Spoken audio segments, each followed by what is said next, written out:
Joe Burrow and the Cincinnati Bengals blow it again. That and more on today's edition of Locked On NFL. The new Locked On NFL. The madman Tyler Rowland is your double shot of NFL espresso. With the Locked On local experts on every major story. Get ready, Rowland is revving up. The new Locked On NFL starts now. Locked On Podcast Network. Your team every day. Football fans, welcome in to the new Locked On NFL, bringing you a double dose of the NFL's biggest stories with help from our local experts that know your favorite teams like no one else. I am your host, the madman, Tyler Rowland, joined today by Locked On NFL expert Alex Clancy. It's time for a clash with Clancy, and on today's show, we are going to talk about an excellent Sunday night football game. We're going to talk about some teams that really proved it in week 2, like the Minnesota Vikings. And we're also, of course, going to talk about how the Bengals blew this chance against the Kansas City Chiefs. Before we do, thank you for making Locked On NFL your first listen of the day and for being an everydayer here with us at the Locked On Podcast Network, your team every day. Make sure that you tune in later and step into the barbershop with Tony Wiggins as he chops up some of the best NFL topics. Today's episode is brought to you by Game Time. Download the Game Time app, create an account, use the code LOCKEDONNFL for $20 off your first purchase. Alex, it happened again. The Bengals go into what was formerly known as Burrowhead and completely choke a game that they should have won. We talked about it before coming on. It takes you back to the Joseph Asai late hit on Patrick Mahomes, just a boneheaded mistake by the Bengals. And then you go into this game against Kansas City, in which the Bengals were right there and lose on a field goal 26-25. And you think about all of the mistakes that the Bengals made. You have the Joe Burrow fumble to give Kansas City a touchdown when the Bengals really were holding down Kansas City for most of this game. You think about the missed extra point from Evan McPherson, who has been very consistent his entire career with the Bengals. And then, of course, you have the pass interference at the end of the game. Cincinnati has a really manageable schedule going down the road here, but now they're 0-2 and another bad loss in Kansas City where they should have won. I don't know. Even if the Bengals make the playoffs this year, I am pretty convinced that they're not going to be able to get over this mental hump with Kansas City. Do you think I'm crazy, or are you seeing it like I'm seeing it? No, I mean, I see it the way you do. Like whenever I watch them play now, I can't believe how everybody overlooked how important Joe Mixon was. Like, Joe Mixon was the boring 3.5 yards a carry, 4 yards a carry, but he was like the pace setter that allowed the unlocking of Jamar Chase and T. Higgins. They don't have a run game. I think Zach Moss had 34 rushing yards, which was their leading rusher today. Like, it starts with that, where the best defense any team has against Patrick Mahomes is keeping their offense on the field and Patrick Mahomes on the sideline. And if they can't, on top of the mental mistakes, I agree with you. I mean, I think that the Bengals have been a losing organization for a long time, and their roots are so deep with the self-deprecation and not being able to get out of your own way. And this is just another example of it. Yeah, and obviously the people in Cincinnati are really upset about this loss, and we'll hear from James Rapien from Locked On Bengals now. The Bengals lost a heartbreaker here at Arrowhead Stadium. They fall to the Kansas City Chiefs 26-25.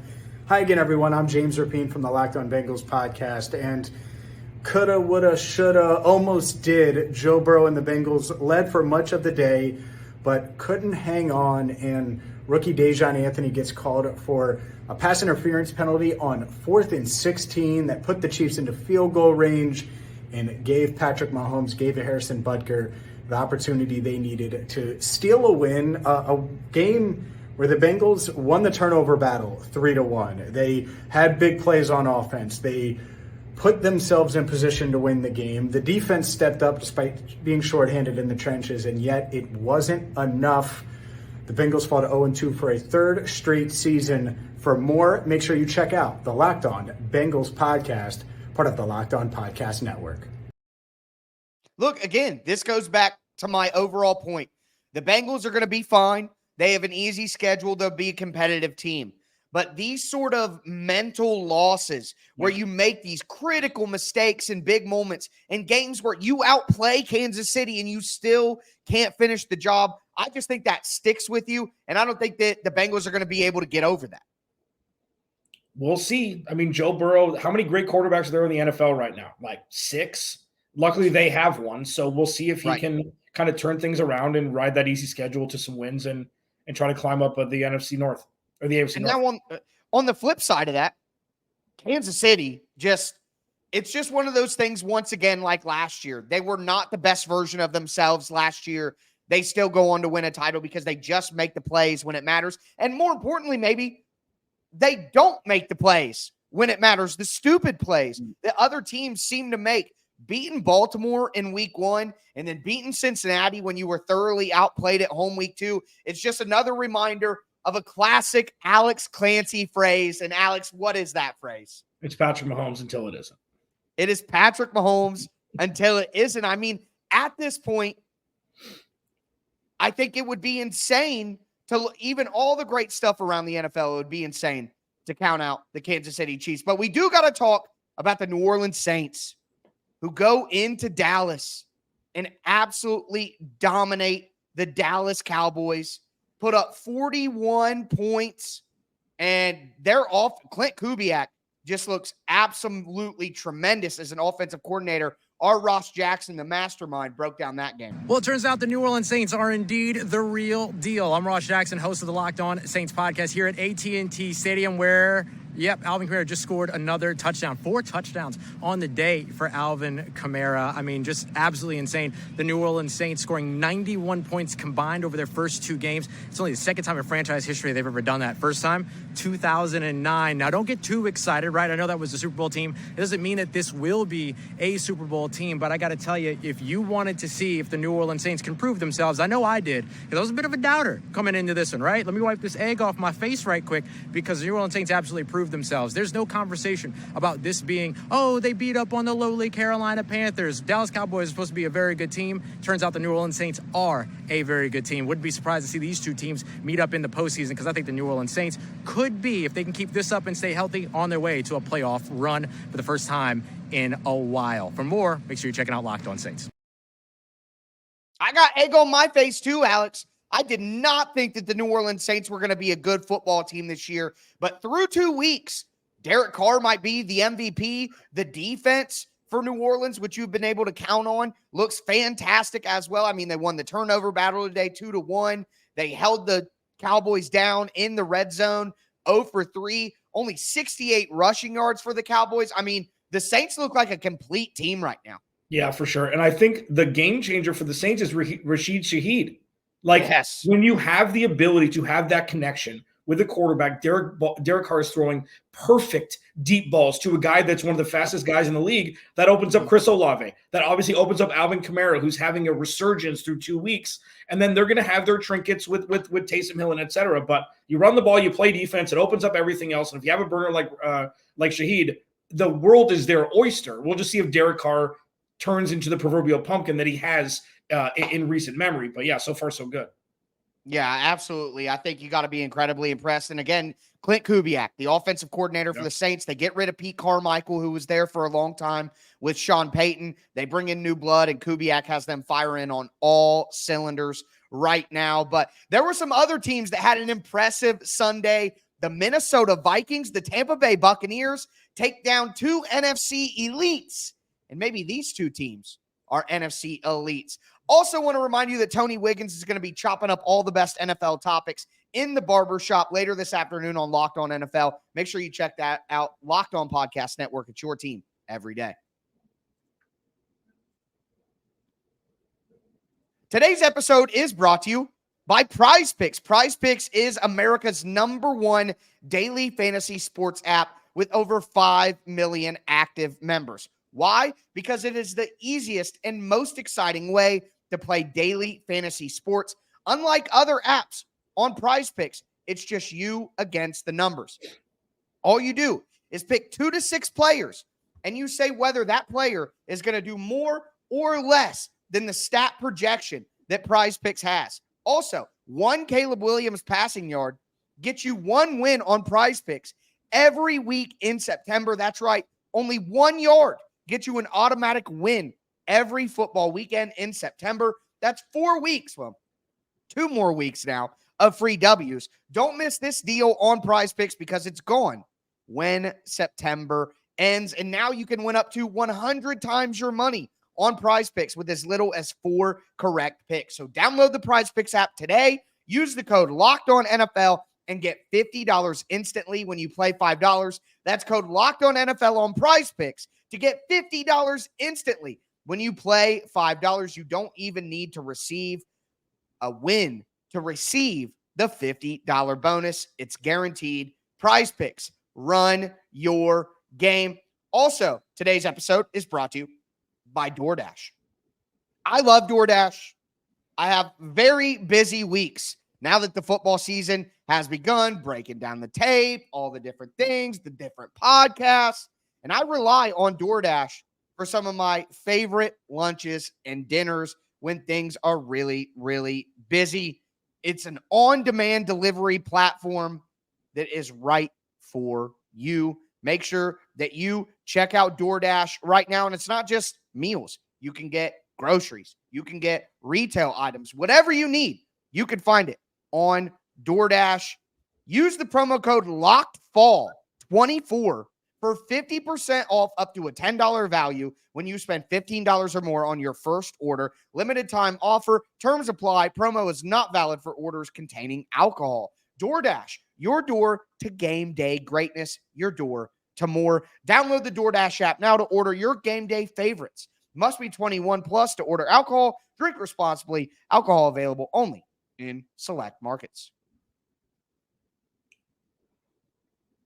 All right, Alex, let's continue this Clash with Clancy Monday edition of the Locked On NFL podcast. But actually, me and Alex tend to be on the same page, it seems, for this episode. But we talked about Joe Burrow in Kansas City, the Bengals blowing it. We talked about the Saints dominating the Dallas Cowboys and looking like a legit contender in the NFC. But speaking of the NFC, some other teams really, really proved it in the NFC in week 2. The Minnesota Vikings, the Tampa Bay Buccaneers. We'll start in Minnesota, who took down the San Francisco 49ers, who, for all intents and purposes, are the best team in the NFC. They went to the Super Bowl last year. They looked good in week 1. But Minnesota and the revenge of Sam Darnold. This is another one like the Saints, Alex, where I did not think that Minnesota would be a good team this season. But not only are they a good team, they look like a complete team. Sam Darnold had a fantastic game, did throw an interception, but overall a very good game.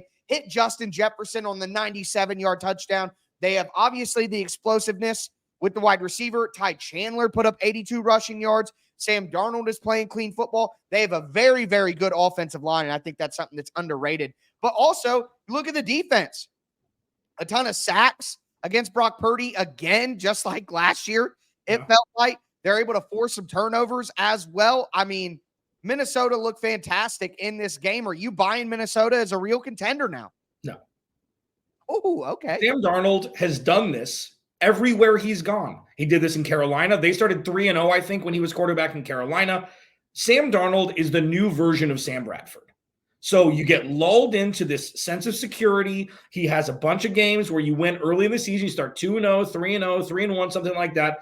And then the wheels fall off. He will always see ghosts. We just don't know when it's going to happen. And I don't buy it. I don't care what his weapons are. I don't care what the offensive line is. I don't care that Kevin O'Connell is a great coach. Sam Darnold is who we think he is. And he just takes some time to prove it because everybody lulls in the sense of security. And then it goes back to being Sam Darnold. So no, I do not buy it. Well, you know who is buying it?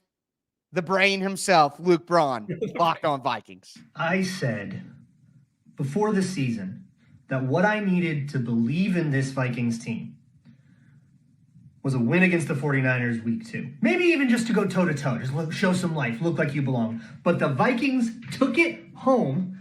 The most dramatic no-drama win you'll ever see. 23-17 is the final score. Vikings absolutely the better team. We were doing onside kicks at the end. It was not a true one-score game, I would say, in the classic sense. And the Vikings proved against the best of the best. That's the 49ers. That is a good team with guys like Fred Warner, George Kittle, Brock Purdy, all making great plays all day. And the Vikings proved that not only could they hang, but they could throw some punches of their own. Turnovers on defense. So much to break down about this one. So much to be excited about. Should also mention Justin Jefferson leaves the game with a quad injury. Hopefully that's not serious. We'll keep you updated on all of that on Locked On Vikings. Now, Justin Jefferson is saying that he should not miss any time with the quad injury. Expectation is he will be fine, but Minnesota off to a fantastic 2-0 start. And even if you don't believe that they're going to make noise in the playoffs, definitely a different start to the season than I was expecting, and I can admit that. But moving over to the Tampa Bay Buccaneers. Tampa Bay, the Baker Sance continues. I really don't understand how Tampa Bay won this game when you look at the stat line and the way that things were playing out. But Tampa Bay able to move to 2-0, and we'll hear from James Yarko from Locked On Bucs. Well, we all kind of thought that this was going to be a high-scoring game. It was going to be a race to 30 points. Instead, the defense picks off Jared Goff twice. They win the turnover battle 2-1, which was my bold prediction on Friday's episode. And they implemented the Evan Klosky strategy from Wednesday of giving up yards, but clamping down in the red zone to force field goals. That strategy worked to a T. The Lions were 7 of 17 on third down in this game. They were 1 for 7 in the red zone. Even after Vita Vea went down, the Lions were still asking Goff to chuck the ball all over the field. Jahmyr Gibbs ran the ball well, 84 yards on 13 carries with a couple of explosive plays. Montgomery had 35 yards on 11 carries with a touchdown. But they had Jared Goff throw the ball 55 times. I mean, the Lions got out of their identity today. Like, Dan Campbell even said after the game that he cost his team. He was confused as to whether he wanted to do a field goal or have the offense on the field. They got a 12-man on the field penalty. It cost the Lions some points before halftime, and it was 20-16. 3 points in that game could absolutely change things, but the Bucs did what they had to do. I mean, again, you look at the box score here, and the Lions ran for $140. Jared Goff threw for 300 yards. But the 2 turnovers, the 2 interceptions for Jared Goff. Jared Goff should not be throwing the ball 55 times if the Lions want to win. Again, that's outside of their identity as a team. So Dan Campbell making a big mistake to hurt the team. Jared Goff throwing it 55 times. It just wasn't a Detroit Lions ballgame.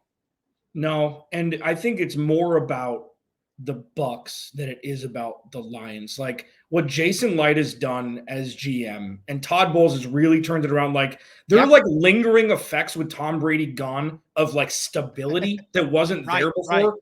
And Baker Mayfield, you and I have known each other for years now, Tyler. We've done different shows together. Baker Mayfield is a leader. I don't care that he's not the best quarterback. I don't care that he's not throwing for 5,000 yards a year or 40 touchdowns. Baker Mayfield is a guy who every single person who plays with him will get behind him because he will run through a brick wall first, and then everybody else will follow. And now he has weapons. Him and Chris Godwin have this match made in heaven thing in their second year. This is Tampa Bay could very well win the division. It looks like it's going to be between the Saints and Tampa Bay early out the gate with Atlanta, getting smoke blown in their face. So it'll be really interesting to see. But kudos to Baker. And Detroit definitely got out of their zone today. A lot of teams often mimic their quarterback and their head coach. And Tampa Bay is just a mature adult team. Yeah. They just handle business like a mature adult team. Yeah. And that's how you go on the road against the Detroit Lions and knock them off in Detroit. You just got to be a mature team that doesn't kill yourself. And they're definitely doing that. But we got to talk about this Sunday night football matchup. Texans, Bears, a lot more on Locked On NFL. And again, make sure that you tune in later this afternoon. Step into the barbershop with Tony Wiggins on Locked On NFL PM. Today's episode is brought to you by Game Time. Look, Game Time is the best place to buy tickets, period. And now Game Time is even better because they have a new feature called Game Time Picks that makes getting tickets to your favorite live events even easier. With Game Time Picks, you filter out all the fluff to show you only incredible deals on great seats, so you don't have to waste time searching through thousands of tickets. I'm going to an NFL game next weekend, and I got my tickets on Game Time. Why? Because they have the best features in the industry. All you have to do is toggle on the feature, and you get all-in prices for your tickets. They give you a panoramic view from your seat so you know what you'll be looking at when you sit down. Make sure that you take the guesswork out of buying tickets with Game Time. Download the Game Time app, create an account, use the code LOCKEDONNFL for $20 off your first purchase. Terms apply. Again, create an account, redeem the code LOCKEDONNFL, LOCKEDON NFL for $20 off. Download Game Time today. What time is it? Game time. All right, Alex, we are going to cap off this Monday AM edition of the Locked On NFL podcast. Talked about a ton of the NFL action, but it all finishes with Sunday Night Football, which was really a pretty good game to watch, even if it did get a little slow in the second half. The Texans end up winning that game 19-13, but the big story coming out is the struggles of Caleb Williams, but he is not alone in those struggles, and Lauren Cox from Locked On Bears talks about that. Caleb Williams wasn't great, but the Chicago Bears' bigger problem in their Week 2 loss to the Houston Texans was that their offense failed their rookie quarterback. I'm Lauren Cox from Locked On Bears, and Caleb Williams couldn't get the kind of support he needed from the Chicago Bears offense. Yes, he threw a couple of interceptions that weren't great, but the Bears never wanted to put Caleb Williams in the position to have to press and make those kind of mistakes along the way. They couldn't run the ball. They couldn't give him consistent protection up front. He was sacked 7 times in the game, and their offensive coordinator, Shane Waldron, just couldn't get anything going consistently for this group up front. The goal was to make Caleb Williams' life easier, and the Bears made it difficult. Well, everyone but their defense, they did a great job keeping CJ Stroud and the Houston Texans about as clamped down as you could hope in prime time. So a lot of people are kind of freaking out about Caleb Williams' performance in these first 2 weeks. He's got a 3.0 net yards per attempt right now through the first 2 weeks of the season. That is the worst for any quarterback in the first 2 weeks in 10 years. Worse than Bryce Young's first 2 games. That's how bad Caleb Williams has been through 2. But I'll be honest, watching that game, it's hard to really fault Caleb Williams.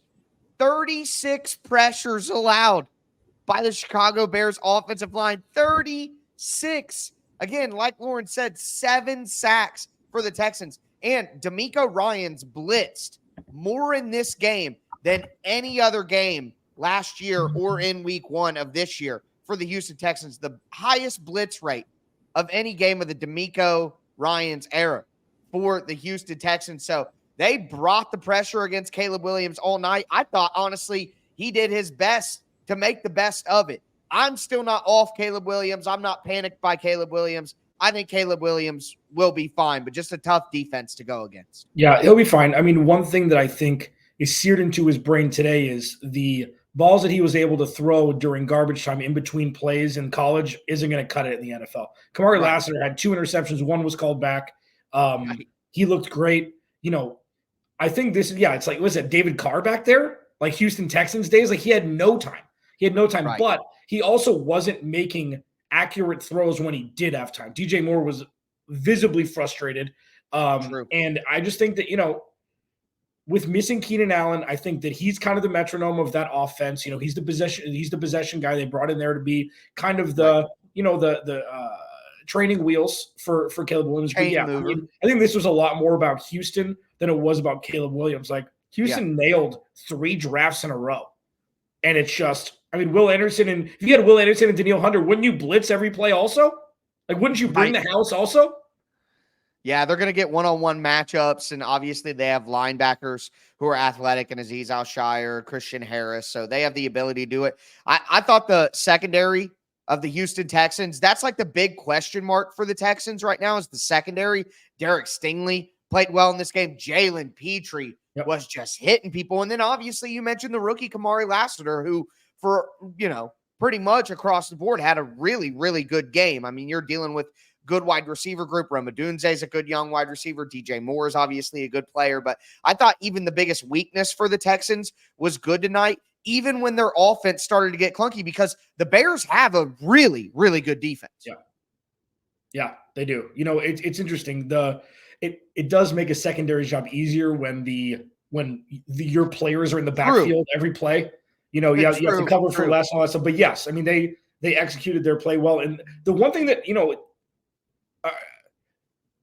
why did the offense sputter as much as it did? Like, this defense is good for the Bears, but the offense that the Texans have with Laramie Tunsil, defending the blind side, and, Joe Mixon and Nico Collins had a great game. Stephon Diggs-Tangdell had negative yards in this game.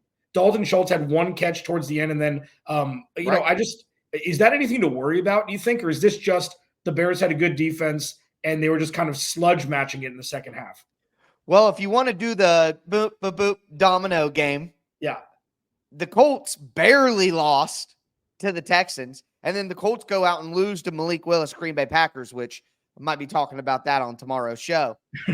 And, and then they barely beat the Bears here. I think Peter Bukowski from Locked On Packers said this after the game. Are we sure that Houston's good? And listen, I don't like playing that game. I am sure that Houston's good.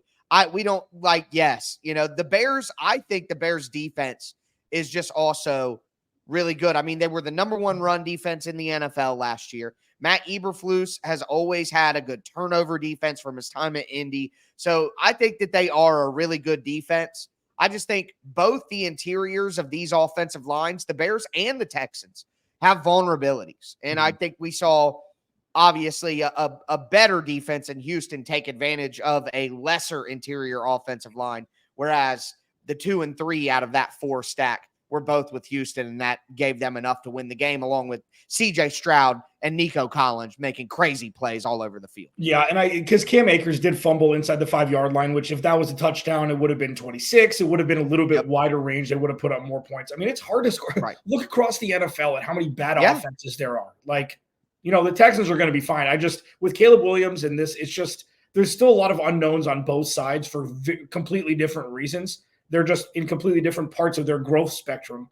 But if there's one team, and we talk about this a lot, we talk about it earlier in the show, it's Patrick Mahomes until it isn't.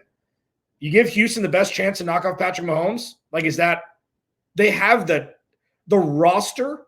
I would give them the nod, just roster to roster, because of all the talent they have at skill position groups on both sides. Well, I think it's funny. It's like a reverse Mortal Kombat tower. Like Patrick Mahomes is at the top, and instead of Patrick Mahomes having to continue to climb up like regular Mortal Kombat, it's like the opposite. He stays at the top, and they just cycle in a new contender for him to bash. Think the Titans in 2019, then the Bengals in 2021 actually take them down, but can't do it again. The Bills, the Ravens last year. It's just like, okay, this year, if you tell me it's the Texans that are going to try to slay the dragon, I will believe that. Do I think they will? No, because as Alex Clancy always says, it's Patrick Mahomes until it's not. And that's a great place to end this week 2 Monday recap episode of Locked On NFL. Great Sunday of football. Tony Wiggins is going to be with you in the afternoon to keep breaking down all the action. I'm going to be back with you on tomorrow with Luke Braun, the brain himself. But great episode here. Another weekend of football. Excellent stuff. As I tell you guys all the time, stay safe out there.